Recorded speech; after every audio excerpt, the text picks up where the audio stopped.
Абраная прэзідэнтка Беларусі Святлана Ціханаўская звярнулася да беларусаў. Яна заклікала загадзя засцерагчыся ад непрадказальных наступстваў дзеянняў рэжыму Пуціна ды Лукашэнкі. З гэтаю мэтаю варта абмеркаваць з роднымі ды сябрамі план дзеянняў на выпадак небяспекі. На думку Святланы Ціханаўскай, гэта дапаможа беларусам думаць цвяроза ды не заставацца ў стане роспачы і страху. Сёння гэта важна як ніколі. І абмяркуем гэтую заяву з галоўным дарадцам Святланы Ціханаўскай, Франыкам Вячоркай, які ўжо далучыўся да нашага эфіру. Вітаю. Добрый вечер. Уласна, чым выкліканы гэты заклік, ці ёсць рэальная пагроза для небяспекі цяпер? Ну, реальная пагроза была, ёсць, застаецца, пакуль Лукашенко пры ўладзе, пакуль расійскія войскі на нашай тэрыторыі, новы напад з беларускай тэрыторыі не выключаны, удзел беларускіх вайскоўцаў не выключаны. Трэба быць да гэтага падрыхтаванымі, таму што ўлада спрабуюць супакоіць, маўляў, усё вырашана, ўсё пад кантролем, мы гэта чулі. Людзі расслабляюцца, забываюць, што ідзе вайна, і гэтая вайна можа ўсё-такі прыйсці ў наш дом, і таму лепей быць падрыхтаванымі. Давайте, уласна, паслухаем, што сказала Святлана Ціханаўская. Яна звярнулася да беларусаў з заклікам паклапаціцца пра сябе і родных і прапаноўвае захадзя скласці план на выпадак надзвычайных здарэнняў. Паговорите з роднымі і сябрамі, абмяркуйце план дзеянняў на выпадак небяспекі. Запасіцеся наяўнымі грашыма, лепей у валюце, а яшчэ лепей у розных валютах. Абмяркуйце з дзецьмі правілы паводзінаў у стрэсавых сітуацыях і базавую бяспеку. Можна нават правесці невялікую трэніроўку ў гульнявой форме. Даведайцеся, ці ёсць у вашым раёне памяшканні, у якіх можна схавацца ў выпадку удараў з паветра, вызваліце іх ад лішніх рэчаў, пакіньце там мэблю і невялікі запас консерваў. Праверьте хатнюю аптэчку. Калі трэба, папоўніце яе неабходнымі сродкамі. Бінты, бандажы, сродкі індывідуальнай абароны, антысептыкі, антыбіётыкі, заспакаяльныя сродкі і таблеткі для абеззаражання вады, а таксама тыя лекі, якія вам патрэбныя. Імавернасць наўпроставага наступу, у тым ліку удзелу беларускіх вайскоўцаў у вайне, была ўвесь гэты год, і Святлана Ціханаўская звяртаецца з такой просьбай толькі цяпер. Усё ж такі, не думаеце, што гэта можа выклікаць паніку? Ну, гэта ж не толькі цяпер. Увесь год Святлана Ціханаўская звярталася з гэтымі просьбамі. Прадстаўнікі кабінету, Валерый Сахашчык амаль кожны тыдзень выступае з падобнымі заклікамі. То бок тут нічога не памянялася. Быць напагатове. Ёсць дзве патэнцыйныя крыніцы рызыкаў. Гэта удзел у вайне, і другое гэта рэпрэсіі. І да таго лепш быць падрыхтаванымі. Тое, што зараз няма актыўных баявых дзеянь на нашай тэрыторыі, тое, што нас супакойваюць, што не будзе нападу, што Беларусь не стане паўнацэнным удзельнікам гэтай вайны, гэта спроба супакоіць, можа быць, рассяродзіць увагу, рассеяць увагу на тэме вайны сярод беларускага насельніцтва, але нам трэба быць пільнымі. Так, зараз скончыліся адныя вучэнні, але пачнуцца новыя.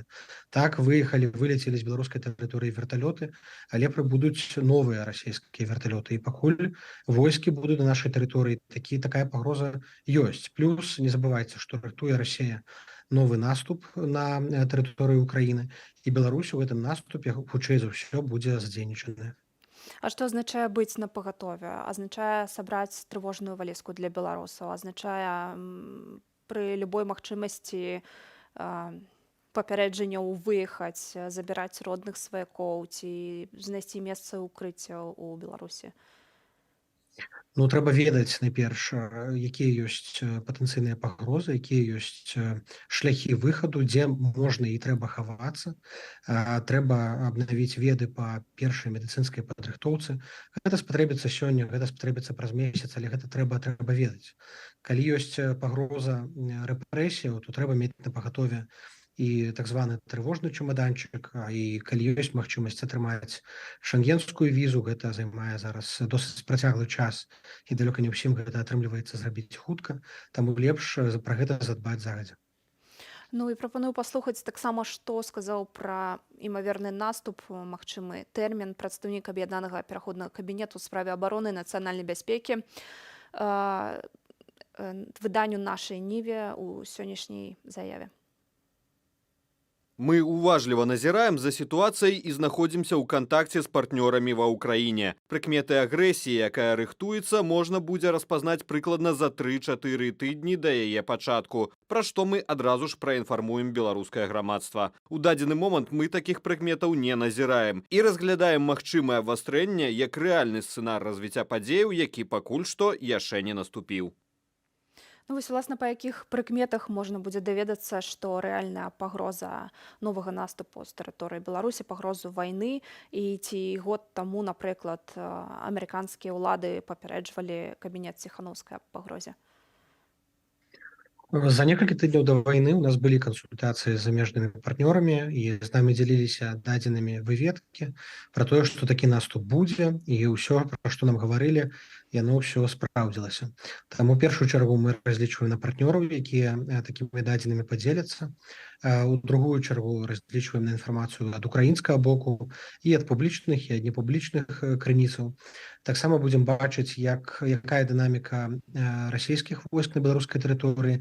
Напярэдадні 24 лютага мы бачылі вялікі збор атакуючай тэхнікі. Гэта і танкавыя войскі, гэта і артылерыя, пехота, якія канцэнтраваліся ў розных частках Беларусі пад выглядам вучэнняў. Калі такі працэс, такая дынаміка будзе назірацца, безумоўна, мы будзем інфармаваць, паведамляць.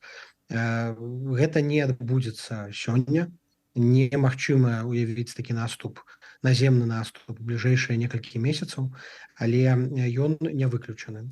Плюс авіянапады з беларускай тэрыторыі пры чарговым расійскім наступе, яны у выпадку, калі гэта будуць масавыя атакі дронамі, альбо это будуць запускі ракет, яны могуць таксама прывесці да атакаў у адказ. І да гэтага таксама нам трэба быць гатовымі. Вось таксама з'явілася інфармацыя, улады Кіева сцвярджаюць, што яны атрымалі інфармацыю, выведкі пра тое, што рыхтуецца напад праз 10 дзён. Таксама міністр абароны ўкраіны заяўляў пра тое, што да гадавіны вайны будзе напад. Там пакуль фігуруе Данецкая, Луганская вобласць. Аднак ці гэта ўсё ж такі не падставы для беларусаў, каб турбавацца, непакоіцца і выязджаць тым, хто мае візы? Ну, зараз падставы масава выязджаць з Беларусі няма. Мабілізацыя, калі яна адбываецца, яна адбываецца схавана ў асобных рэгіёнах альбо толькі для асобных відаў войск, дзе яны падцягваюць дадатковыя рэсурсы, людскія рэсурсы ў тым ліку. Калі будзе наступ на Луганскую і Данецкую вобласць, расейцы будуць шукаць падтрымкі з паветра і выкарыстоўваць беларускія аэрадромы, ці іншыя аб'екты інфраструктуры, ці некалькі дывізіёнаў ракетнага ўзбраення, якія знаходзяцца на тэрыторыі Беларусі, яны могуць. КДБ таксама абвясціла пра правядзенне антытэрарыстычных вучэнняў. Як бачым, амаль усе сілавыя структуры задзейнічаныя, памежны камітэт, МУС, КДБ, Міністэрства абароны. Ці гэта, на вашу думку, такія звычайныя стандартныя вучэнні або таксама званочак непакоіцца? Ну, сілавыя структуры знаходзяцца ў перманентным стане вучэнняў яшчэ ад лістапада-снежня 21 году. Гэтыя вучэнні не прыпыняліся, завяршаліся адныя, пачыналіся новыя. Ясна, што там ёсць две мэты. Адна мэта, безумоўна, гэта дапамога Расіі ў вайне, другая гэта павелічэнне рэпрэсіяў. У Лукашэнкі ёсць страх, што ў Беларусі зноў з'явяцца актыўныя партызанскія дзеянні. На гэты раз будуць спыняць не толькі расійскія цягнікі, але і аб'екты дзяржаўнай інфраструктуры. Сёння Лукашенка з раніцы пачаў гаварыць зноў пра змову міжнародную, каб забіць яго. І ён пад прыкрыццём вайны, ён узмацняе сілавы апарат, мэта якога будзе бараніць яго, ягоную ўладу, ягонае атачэнне. Ну, то бок гэта можа сведчыць пра тое, што Лукашенка плануе ўдзел у чарговым нападзе з тэрыторыі Беларусі. Ці, на вашу думку, Пуцін можа яго падмануць і пад выглядам вучэнняў распачаць наступ? Наземны наступ у бліжэйшыя тыдні, нават месяцы, мала магчымы. Украінцы добра падрыхтаваныя да гэтага, і беларускае і расійскае войска не ў тым стане. Мы бачылі, у якім стане прыбываюць расійскія змабілізаваныя вайскоўцы і праходзяць трэнінгі. Іх праз некалькі тыдняў адпраўлялі ў Луганскую вобласць у зоны баявых дзеянняў і выкарыстоўвалі гарматнае мяса. У многіх не было базавага абсталявання, яны былі недападрыхтаваныя. Таму наземны наступ пакуль што мы не разглядаем як верагодны, але паветраны наступ з беларускай тэрыторыі магчымы. У любым разе Лукашенко будзе працягваць аказваць тылавую дапамогу. Гэта рамонт падбітай тэхнікі, мадэрнізацыя расійскай вайсковай тэхнікі, гэта аказанне і прадастаўленне дадзеных паветранай абароны і трэніроўкі, абкатка абсталявання новага ці мадэрнізаванага Расійскай Федэрацыі. Тое, што адбывалася апошнія паўгоду-год, яно працягвае адбывацца кожны дзень, нават калі просты беларус гэта не заўважае кожны дзень. Трэба не забываць, што да 10 тысяч вайскоўцаў, можа больш, працягваюць заставацца на нашай тэрыторыі і заўжды ствараюць і будуць працягваць пагрозу для нас і для кожнага беларуса. Дзякуй вам вялікі за гэтыя тлумачэнні, за гэтую інфармацыю. Галоўны дарадца Святланы Ціханаўскай, Франак Вячорка, быў госцем нашага эфіру.